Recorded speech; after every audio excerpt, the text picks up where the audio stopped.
What if the very thing you're most afraid of is not the obstacle, but the path itself? What if the deepest truth you could ever tell, the one that defines your very existence, is the one you must be willing to die for? And what if, before a single person on this planet believes in your dream, the only belief that truly possesses the power to shape reality, is your own? It's a powerful, primal force that drives me. Fear, but not in the way you might think. It's the fear of being afraid. I despise the feeling of being paralyzed, of standing on the edge of a decision and letting fear dictate my next move. My philosophy, the one I'm willing to lay down my life for, is stark in its simplicity. You cannot, under any circumstance, be afraid to die for the truth. Why? Because truth is the only anchor in a world of variables. It is the one constant. Think about the alternative. The consequences of avoiding the truth, of living a lie, will always be profoundly worse than any fallout from speaking it. The journey doesn't begin with a single footstep. It begins with a conviction. Before a single soul in this world validates your vision, you have to believe in it. It has to be an unshakable, Cora-level certainty.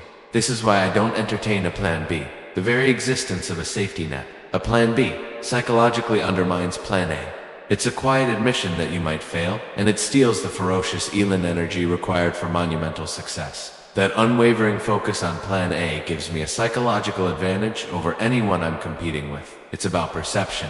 When people look at a monumental task, they're often paralyzed by its sheer scale. To me, the task is never some impossibly huge challenge.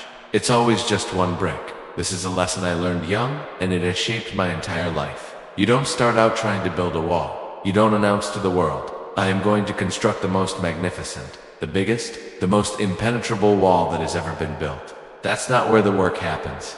You start right here, in this moment. You say to yourself, I am going to lay this single brick as perfectly as a brick can possibly be laid. You pour all your focus into that one action. For the next 10 minutes, your entire universe is that one brick. There will not be a single brick on the face of this earth that is laid with more care, more precision, and more dedication than the one you are holding in your hands. And then you do that every single day. You repeat that perfect, focused action over and over. And soon enough, when you step back, you find that you have a wall, the architect of your reality. A Will Smith manifesto, part 2/3. I have never, ever viewed myself as a person who is particularly talented. Where I truly excel, where I leave everyone else behind, is in my ridiculous, sickening work ethic. It's a simple equation for me. While the other person is sleeping, I'm working. While they are eating, I am working. This brings us to one of the most profoundly misunderstood concepts for anyone trying to excel. For anyone who has a dream they are desperate to make real, the separation of talent and skill. They are not the same thing. Talent is what you are born with.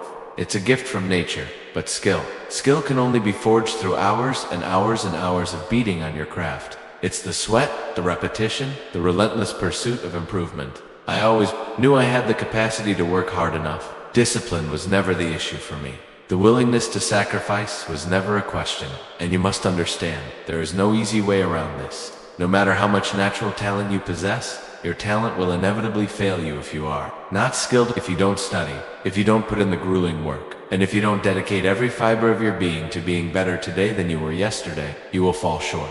This isn't just a theory for me.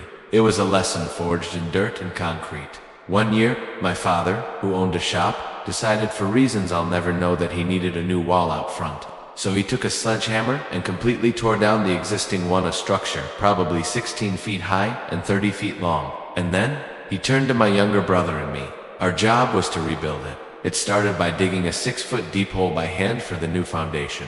For a year and a half, that was our life. Every single day after school, we would show up, mix concrete by hand, pour it, and lay the bricks. Just me and my little brother, doing this monotonous Herculean task. I vividly remember standing back at one point, months into the project, looking at this giant, gaping hole and the few rows of bricks, and thinking to myself, this hole is going to be here forever. It felt impossible then. A year and a half after we started, we laid the final brick. My father came out and stood there with my brother and me. He had to step back and just look at the wall we had built. I know now that he had planned this entire thing as a life lesson, a perfectly orchestrated piece of theater for his sons. After a long, quiet moment, he looked at my brother and me and said, "Don't y'all ever tell me that you can't do something?" And then he just turned around and walked back into his shop. That was it. The lesson was complete. As a child, my parents planted a powerful seed in my mind. They always told me, you can be whatever you want to be, you can do whatever you want to do. Even the highest office on the face of the earth was presented as a possibility.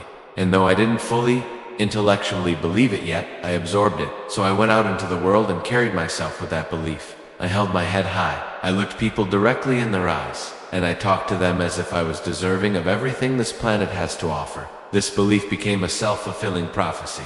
Echoing the wisdom of Confucius, he who says he can and he who says he can't are both usually right. When you have the opportunity to study greatness too, look at the lives of people like Muhammad Ali, you start to see the intricate details that will, in turn, make it clearer who you are.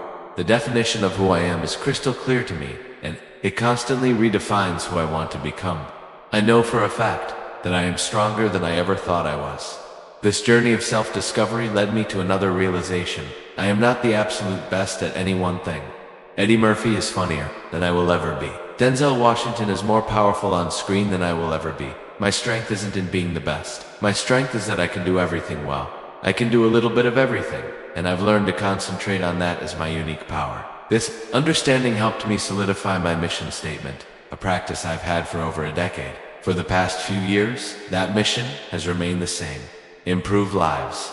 So, when I approach any project, any movie, any interaction, I look for how this piece of work could potentially improve the quality of someone's life.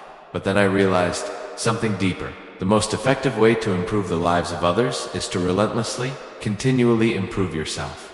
So now, every single morning when I get out of bed, I know there's work to do, because I haven't fixed everything in myself. Yet, I want my life, my work, my family. I want it all to mean something, because if you are not making someone else's life better, you are wasting your time.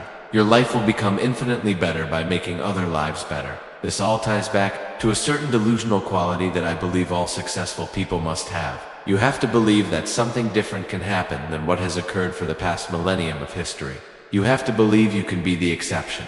Greatness is not some wonderful, esoteric, godlike feature that only the special among us will ever taste. It is something that truly exists in all of us. And you must understand that loss is bound to joy, just as pain and suffering are. Being able to survive something difficult is a huge part of being able to find that next wave of joy. It makes you appreciate the smaller things. So I took that hatred I had for being scared, that feeling I despised, and I flipped it. I developed an attitude where I started actively attacking the things I was most scared of, and that right there is the secret that separates wishing from doing. It's the profound shift from being a passenger in your life to becoming the architect of your reality. The journey you've just witnessed is about transforming your entire world, one deliberate action at a time. It's about understanding that the biggest wall is just a series of single bricks, and the most terrifying fear is simply an opportunity waiting for your courage. So, the real question I leave you with is this: what is the first brick you will lay perfectly after this video ends? What fear have you been avoiding that you will finally turn and attack? Your transformation doesn't have to stop here. This is just the beginning of the blueprint. If you're ready to build upon this powerful foundation, I've handpicked 2 videos for you that appear on the screen right now. Click here to discover the 5 daily habits that forge an unbeatable work ethic. Or click over here to master the art of building unshakable self-belief from nothing. Choose your next brick, and don't forget to subscribe so we can continue building your greatest life together.